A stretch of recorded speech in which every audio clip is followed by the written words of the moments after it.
Our devotional for today is entitled From Mourning to Comfort.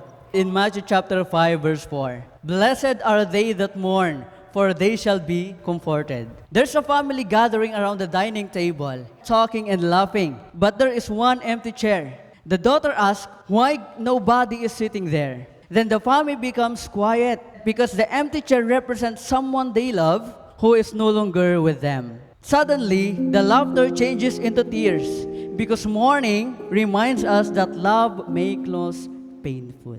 There are three questions that we're going to look on this passage. The first question is, why God allow His people to experience mourning?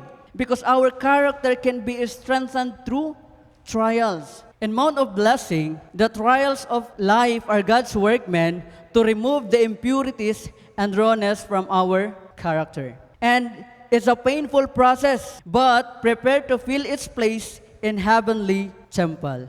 God does not want us to suffer because our trials, including our mourning, to remove our undesirable aspect of our character and prepare us for greater purpose. A pottery takes a lump of clay and repeatedly presses, squeezes, and reshape it. If clay could speak, it might say, why are you pressing me so hard? It's hurt. Likewise, some seasons of mourning press us in ways we never expected, right?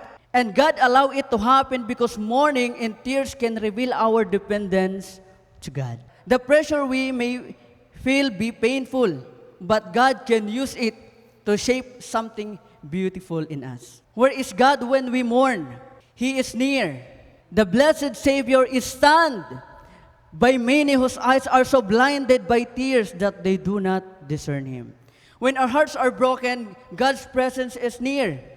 We just only need to look to Him in simple faith, permitting Him to, what? To guide us. In times of rain, we need umbrella when we want to walk going somewhere, like when we do our outreach. That doesn't make the rain disappear, but it shields us that we will not expose to the rain. Likewise, in our Christian life, in our family, we experience rain. We cry, we mourn, it's part of life. But Jesus is like the umbrella. Being with Him does not make our pain disappear or the rain, but His presence become our shelter while we walk through the rain.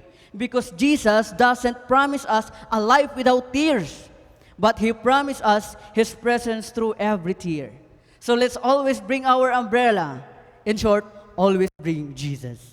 And for the last question, how can we be comforted when we mourn? We may mourn today, but we do not mourn without hope. Because in true contrition, we may come to the foot of the cross and there leave our burden.